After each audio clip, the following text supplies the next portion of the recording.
अभिज्ञान शाकुंतलम। पिछले भाग में हमने पढ़ा कि शकुंतला भ्रमर से परेशान हो रही थी और तभी अचानक राजा शकुंतला और दोनों सखियों के समक्ष उपस्थित हो जाते हैं कि यह कौन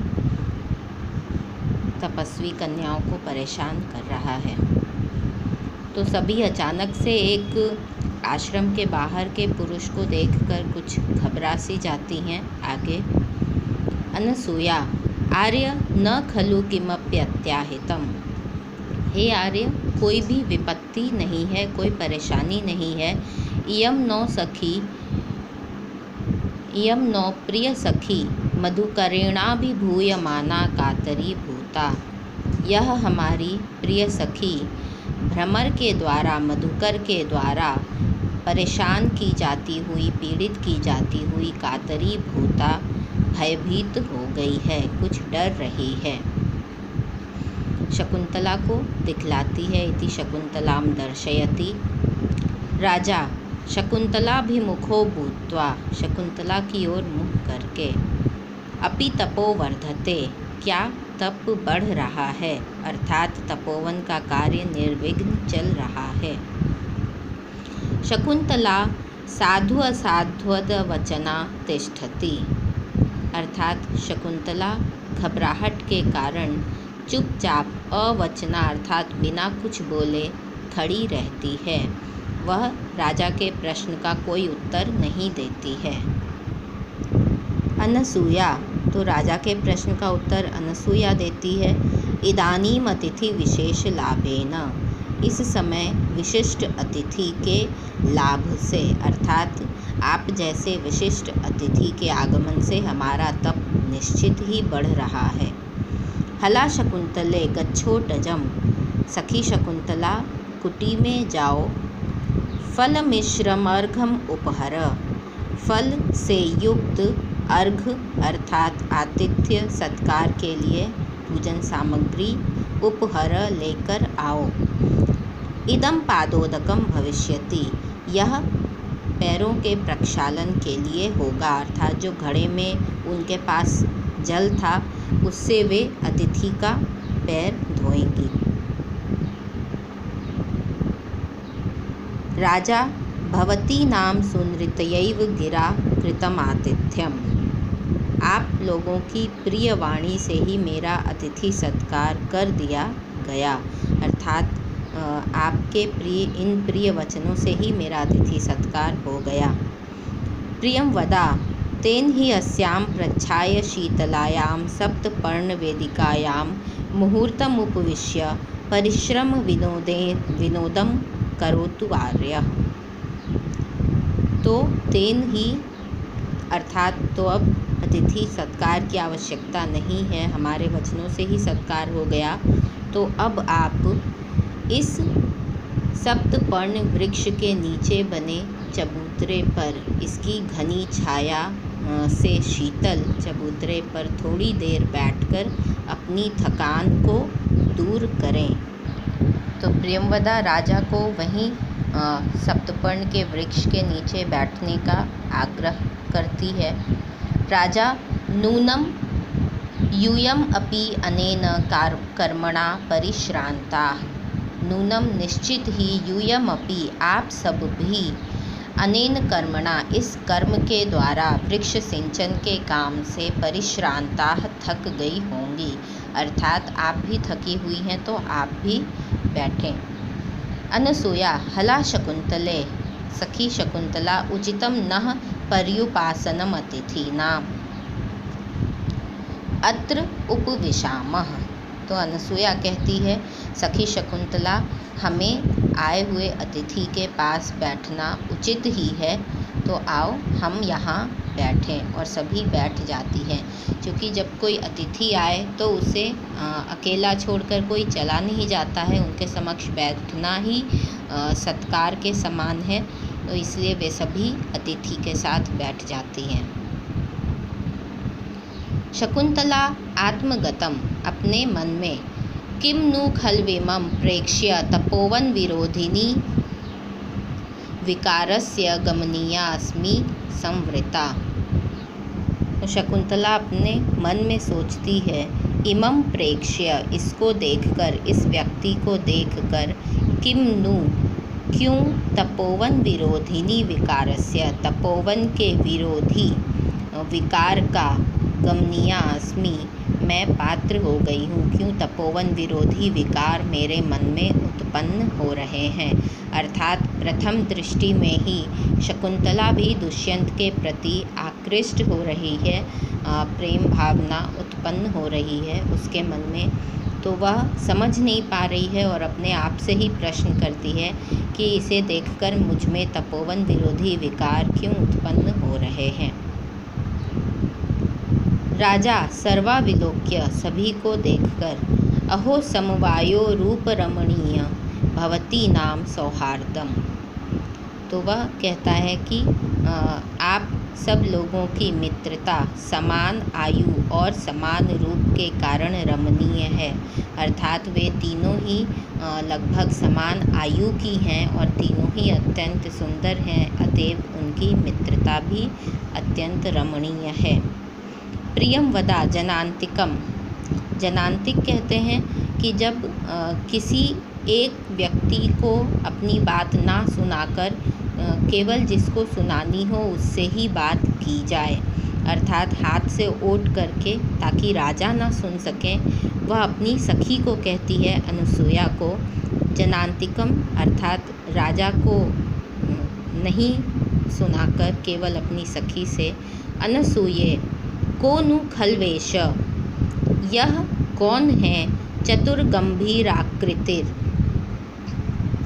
चतुर और गंभीर आकृति वाले और मधुर प्रियमालपन, मधुर मीठा और प्रिय बोलते हुए, प्रभाववानिव लक्ष्यते, प्रभावशाली से दिखलाई पड़ रहे हैं। तो यह चतुर और गंभीर आकृति वाले, मधुर और प्रिय बोलते हुए कौन व्यक्ति हैं जो इतने प्रभावशाली दिख रहे हैं।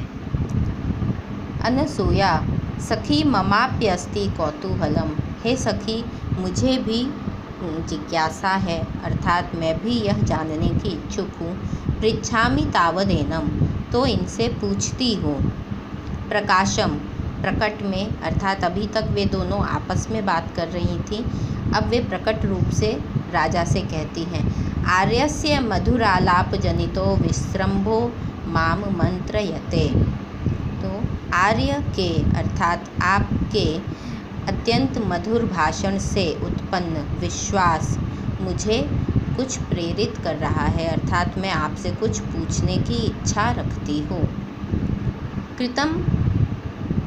कतम आर्येण राजर्षि वंशो अलंक्रियते, आर्य के द्वारा कौन सा राजर्षि वंश अलंकृत किया जाता है, अर्थात आप किस राजर्षि वंश से हैं। कतमो वा विरह पर्युत्सुक जनः कृतो, और किस नगर के लोग आपके विरह के पात्र किए गए हैं, अर्थात किस देश के लोग आपके द्वारा वियोग से व्याकुल बनाए गए हैं, आप किस स्थान से, किस नगर से आए हैं। किम निमित्तम सुकुमार तरो अपि तपोवन गमन परिश्रमस्यात्मा पदमुपनीतः, तो वह पूछती है किम निमित्तम, किस लिए, किस कारण से, अत्यंत सुकुमार शरीर वाले होते हुए भी इस तपोवन में आए हैं, अर्थात किस कारण से इस सुकुमार शरीर को तपोवन में आने के परिश्रम का पात्र बनाया है। तो आप किस राजर्षि वंश से हैं, किस देश से आए हैं और किस कार्यवश, किस निमित्त इस तपोवन में आए हैं, ये प्रश्न अनसूया पूछती है राजा दुष्यंत से। शकुंतला आत्मगतम हृदय माँ उत्तम्य, अपने हृदय को कहती है अपने मन में कि हे हृदय, हे मेरे हृदय, तुम अधीर मत हो। एषा त्वया चिंतिता नी अनसूया मंत्रयते, तो तुम जिन विचारों को सोच रहे थे क्योंकि शकुंतला भी मन में सोच रही थी कि यह पुरुष कौन है, कहाँ से आए हैं और तपोवन में क्या कर रहे हैं। ये सभी प्रश्न जिनको तुम सोच रहे थे उन्हें अनसुया पूछ रही है। राजा आत्मगतम कथम इदानीम आत्मानं निवेदयामि। इस समय स्वयं को किस प्रकार निवेदन करूं, अर्थात अपना क्या परिचय बतलाऊं। कथम वा आत्मानं आत्मापहारम करोमि, अर्थात इस समय अपने आप को किस प्रकार प्रकट करूं या किस प्रकार छिपाऊं। तो राजा सोचने लगते हैं कि मैं अपना क्या परिचय दूं, अपने आप को किस रूप में प्रकट करूं और कैसे छिपाऊं अर्थात वे अपनी राजा की होने की पहचान को फिलहाल नहीं बताना चाहते हैं। भवतु अच्छा, एवं तावदेनाम वक्ष्ये, तो इनको ऐसा कहता हूँ। यह वह मन में सोच रहे थे। अब प्रकाशम प्रकट में भवती यह पौरवेण राज्ञा धर्माधिकारे नियुक्तः, जो पौरवेण राज्ञा पुरुवंशी राजा के द्वारा धर्माधिकारे धर्म के अधिकार में अर्थात धर्म का अधिकारी नियुक्त किया गया है, सो अहम वह मैं अविघ्न क्रियोपलम्भाय धर्मारण्यम इदम आयातः, वह मैं यह जानने के लिए कि तपोवन के कार्य निर्विघ्न चल रहे हैं तब यहाँ आया हूँ। अर्थात वह अपना परिचय इस रूप में देते हैं कि पुरुवंशी राजा के द्वारा नियुक्त मैं धर्माधिकारी हूँ और तपोवन के क्रियाकलाप निर्विघ्न चल रहे हैं या नहीं, यह देखने के लिए, यह जानने के लिए मैं यहाँ आया हूँ। अनसूया सनाथा इदानीम धर्मचारिणः, धर्म का आचरण करने वाले अब सनाथ हो गए, अर्थात आपके यहाँ आने से कि यह तपोवन का कार्य निर्विघ्न चल रहा है कि नहीं, इसका आशय है कि कोई हमारा ख्याल रखता है, तो हम धर्मचारी अर्थात तपस्वी गण इस समय सनाथ हो गए हैं। क्योंकि सनाथ वह इसलिए कहती है कि क्योंकि महर्षि कण्व भी वहाँ नहीं हैं और उनकी अनुपस्थिति में तपोवन के निर्विघ्न कार्यों को जानने के लिए कोई आया है, तो वह कहती है कि हम सनाथ हो गए। शकुंतला श्रृंगार लज्जाम रूपयति, शकुंतला श्रृंगार की लज्जा का अभिनय करती है, अर्थात वह थोड़ी श्रृंगार युक्त लज्जा जो होती है, प्रेममय लज्जा, उसका अभिनय करती है। सख्यो दोनों सखियाँ उभयोराकारम विदित्वा, उभय अर्थात दोनों के, राजा दुष्यंत और शकुंतला दोनों के आकार को जानकर, दोनों के मनोभावों को जानकर, जनांतिकम, जनांतिक अर्थात राजा को ओट करके, राजा न सुन सकें। हला शकुंतले, सखी शकुंतला, यदि अद्य अत्र तातः सन्निहितो भवेत्, यदि आज यहाँ पिता कण्व होते, तो दोनों सखियाँ हाथ का ओट करके शकुंतला को छेड़ती हैं कि काश अभी यहाँ पर पिताजी उपस्थित होते। शकुंतला ततः किम भवेत्, तो क्या होता, वह थोड़ा सा रुष्ट होकर बोलती है। रुष्ट होने का वह केवल अभिनय कर रही है, चूँकि पिता होते तो वे संभवतः विवाह की बात छेड़ते, इस ओर सखियों का इशारा है। सख्यो इमं जीवित सर्वस्वेन अपि अतिथि विशेषम कृतार्थम करिष्यति, तो सखी कहती है यदि पिता कण्व होते तो इमं इसको, इस व्यक्ति को, जीवित सर्वस्वेन अपने जीवन के सर्वस्व अर्थात तुम्हारे द्वारा भी अतिथि विशेषम कृतार्थम, अतिथि, इस अतिथि विशेष को कृतार्थ करते, अर्थात संभवतः उनके जीवन का जो सर्वस्व है वह तुम ही हो, अर्थात शकुंतला को इस अतिथि को सौंप कर इनका अतिथि सत्कार करते, इनको कृतार्थ करते। शकुंतला युवाम अपेतम, तुम दोनों हट जाओ। वह थोड़ा और रुष्ट हो जाती है, तुम दोनों हट जाओ, चली जाओ। किमपि हृदये कृत्वा मंत्र ये थे, कुछ भी मन में रखकर बोलती हो, जो मन में आया वह बोल देती हो। न युवयोर वचनम श्रोष्यामि, मैं तुम दोनों के वचन, तुम दोनों की बातें नहीं सुनूंगी। राजा वयमपि तावद् भवत्योः सखीगतं किमपि पृच्छामः। तो उन्होंने तो राजा का परिचय पूछ लिया। अब राजा कहते हैं कि हम भी आपकी सखी के विषय में कुछ पूछना चाहते हैं, कुछ पूछने के इच्छुक हैं। आर्य अनुग्रह इवेयम अभ्यर्थना।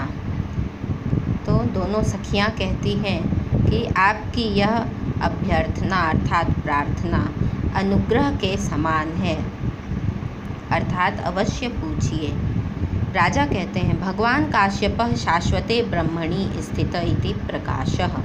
भगवान काश्यप अर्थात महर्षि कण्व शाश्वते ब्रह्मणि स्थित, शाश्वत अर्थात निरंतर, शाश्वत ब्रह्मचर्य में स्थित है। इति प्रकाशः, ऐसा प्रसिद्ध है, अर्थात महर्षि कण्व ने आजीवन ब्रह्मचर्य व्रत का पालन किया है, ब्रह्मचर्य व्रत का धारण किया है, यह प्रसिद्ध है।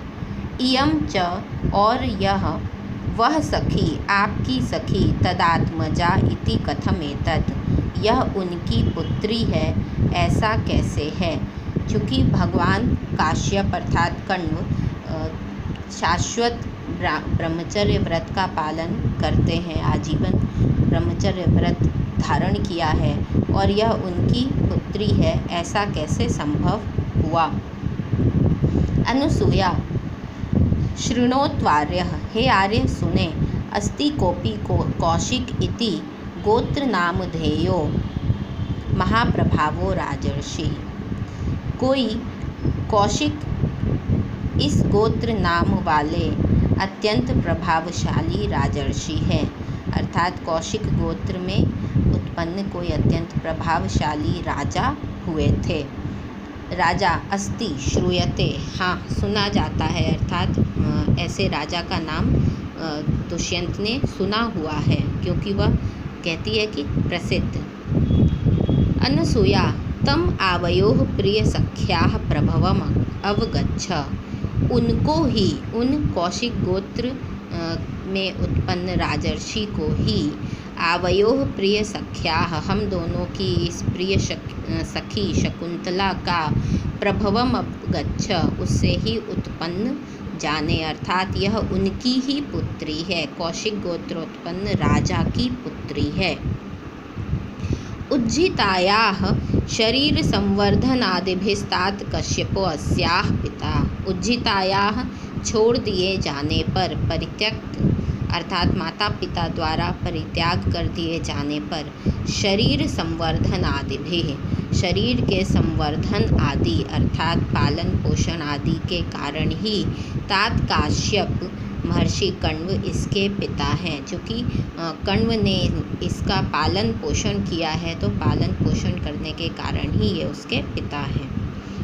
राजा उज्जित शब्देन जनित में कौतूहलम, उज्जित शब्द से परित्यक्त इस शब्द से मुझे जिज्ञासा हो रही है, अर्थात मैं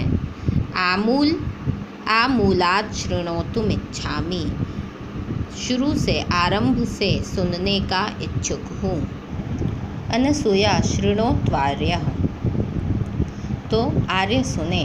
गौतमी तीरे पुरा किल तस्य राजर्षेरुग्रे तपसि वर्तमानस्य किमपि जातशंकैः देवैः मेनकानामाप्सराः प्रेषिता नियम विघ्नकारिणी। तो अनसूया बताती है कि पहले अर्थात कुछ वर्ष पहले, कुछ समय पहले, गौतमी तीरे, गौतमी नदी के तट पर, तस्य राजर्षेः, उस राजर्षि जिससे कि शकुंतला उत्पन्न हुई है, उस राजर्षि के उग्रे तपसी, उग्र तपस्या से में वर्तमानस्य, वर्तमान होते हुए अर्थात उग्र तपस्या में रत रहते हुए, वो राजर्षि कोई बहुत ही उग्र तपस्या कर रहे थे। तब किमपि जात शंकई, तो कुछ शंका उत्पन्न होने से, भयभीत उत्पन्न भय वाले, देवैः, देवों के द्वारा, मेनका नाम अप्सरा, मेनका नाम की अप्सरा, प्रेषिता, भेजी गई, नियम विघ्न कारिणी, नियम को विघ्न करने के लिए अर्थात उनकी तपस्या को भंग करने के लिए। तो वह राजर्षि गौतमी नदी के तट पर उग्र तपस्या रत थे और उनकी तपस्या से देवताओं में भय उत्पन्न हुआ, इसलिए उन्होंने मेनका नामक अप्सरा को उनकी तपस्या भंग करने के लिए भेजा। राजा, अस्ति एतद् अन्य समाधिभिरुत्तम देवानाम, दूसरों की समाधि से अर्थात दूसरों की परम तपस्या से, उग्र तपस्या से भयभीत होना देवताओं में पाया जाता है, अर्थात यह कोई पहला प्रसंग नहीं है। अनेक बार ऐसा सुनने में आया है कि देवता किसी की तपस्या से भयभीत होते हैं और अक्सर ही तपस्या को भंग करने के लिए अप्सराओं को भेजते हैं। अनसूया, ततो वसंतावतार समये, तब जब वसंत ऋतु का आगमन हुआ, वसंत ऋतु के आगमन के समय, तस्या उन्मादयित्री रूपम, तस्या उस मेनका के, उन्मादयित्री उन्माद उत्पन्न करने वाले रूप को प्रेक्ष्य देख कर, इति अर्धोक्ते लज्जया विरमति, ऐसा आधा कहकर ही वह लज्जा के कारण, लज्जावश रुक जाती है, अर्थात आगे वह नहीं कहती। तो जब वसंत ऋतु का समय आया, उस समय मेनका के उस उन्मादी रूप को देखकर आगे इतना ही कहकर वह रुक जाती है। राजा, परस्तात् ज्ञायत एव, इसके आगे का वृत्तांत ज्ञायत एव ज्ञात ही हो गया, अर्थात जान लिया गया।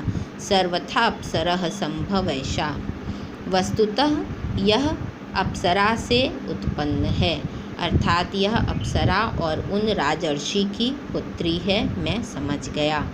अनसूया, अथ किम, और क्या। राजा, उपपद्यते, सही भी है अर्थात उचित भी है। मानुषीषु कथं वा स्यादस्य रूपस्य संभवः, न प्रभातरलं ज्योतिरुदेति वसुधातलात्। तो राजा कहते हैं कि यह बिल्कुल उचित ही है शकुंतला के विषय में। मानु शिशु, अन्वय देखेंगे। मानु शिशु, मानवीय स्त्रियों में अस्य रूपस्य संभवः कथं वा स्यात्, इस प्रकार का रूप संभव कैसे हो सकता है, अर्थात मानवीय स्त्रियों में ऐसा अनुपम सौंदर्य संभव ही नहीं है। प्रभातरलम ज्योति, प्रभातरलम आकाश से उठने वाली, आकाश में उत्पन्न ज्योति अर्थात विद्युत, बिजली। वसुधा तलात् न उदेति, वसुधा के तल से अर्थात भूमि से, पृथ्वी से उत्पन्न नहीं होती है। तो अब वह जब जान गए कि यह अप्सरा की पुत्री है, तो वे कहते हैं यह सर्वथा उचित ही है, क्योंकि मानवीय स्त्रियों में ऐसा अनुपम रूप, ऐसा अनुपम सौंदर्य कभी नहीं देखा गया, वह संभव ही नहीं है। क्योंकि आकाशीय बिजली भूमि से नहीं उत्पन्न होती है, अर्थात आकाश की जो चमक है, बिजली जो उत्पन्न होती है, वह वैसी बिजली, वैसी चमक कभी भी भूमि से उत्पन्न नहीं हो सकती। शकुंतला अधोमुखी तिष्ठति, शकुंतला नीचे की ओर मुख करके बैठी रहती है। चूँकि उसका जन्म वृत्तांत सुनाया जा रहा था कि वह किस प्रकार उत्पन्न हुई है, उसके जन्म का क्या वृत्तांत है, प्रसंग है, तो वह लज्जा के कारण अपना मुख नीचे करके वहीं बैठी रहती है। राजा आत्मगतम, अपने मन में, लब्धावकाशों में मनोरथः, तो मेरे मनोरथ को पूर्ण होने का अवकाश प्राप्त हो गया, अवसर प्राप्त हो गया। अब राजा चूँकि जान गए हैं कि वह ब्राह्मण कन्या नहीं है, अप्सरा और राजर्षि की पुत्री है, अर्थात वह भी एक क्षत्रिय पुत्री है, तो अब मेरा मनोरथ सफल हो सकता है, मेरी अभिलाषा इससे विवाह करने की, इसे प्राप्त करने की पूरी हो सकती है। किंतु सख्याः परिहासोदाहृतां वर प्रार्थनां श्रुत्वा धृतद्वैधम् भावकातरं मे मनः।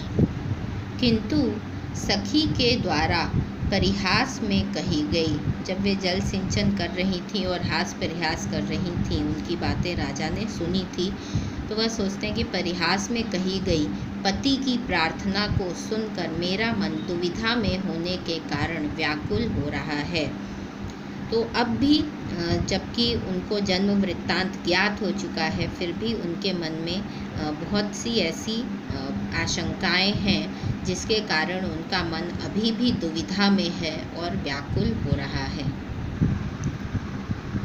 प्रियंवदा सस्मितं शकुंतलां विलोक्य, सस्मितं मुस्कुराकर शकुंतला को देखकर नायकाभिमुखी भूत्वा, नायक की ओर अर्थात दुष्यंत की ओर अभिमुख होकर, पुनरपि वक्तु काम इवार्यः, पुनः कुछ कहने की इच्छा रखते हैं, संभवतः आर्य फिर से कुछ कहना चाहते हैं। तो अभी राजा यह मन में सोच ही रहे थे कि प्रियंवदा भाप गई और वह मुस्कुराकर शकुंतला की ओर देखती है, क्योंकि उसे ज्ञात हो रहा है कि संभवतः राजा शकुंतला के बारे में ही सोच रहे हैं, और फिर वह राजा को कहती है कि आप और कुछ कहना चाहते हैं। राजा, सम्यक उपलक्षितं भवत्या, आपने ठीक ही समझा, अस्ति नः सच्चरित श्रवण लोभाद अन्यदपि प्रष्टव्यम, तो शोभन चरित सुनने के लोभ से अर्थात इस जन्म वृत्तांत को सुनने के पश्चात हम और भी कुछ पूछना चाहते हैं। प्रियंवदा अलम विचार्य, कुछ भी विचार न करें, अर्थात आप निश्चिंत होकर अनियंत्रणानुयोगस् तपस्वी जनो नाम, अर्थात तपस्वी जन अनियंत्रित प्रश्न पूछने वाले होते हैं, अर्थात आपको स्वयं के प्रश्नों पर कोई नियंत्रण करने की आवश्यकता नहीं है, आप निसंकोच पूछ सकते हैं। राजा, इति सखीं ते ज्ञातुम इच्छामि, आपकी सखी के विषय में मैं यह जानना चाहता हूँ। वैखानसं किमनया व्रतमा प्रदानात् व्यापाररोधि मदनस्य निषेवितव्यम् अत्यन्तमेव सदृशेक्षणवल्लभाभिर् अहो निवस्यति समं हरिणांगनाभिः।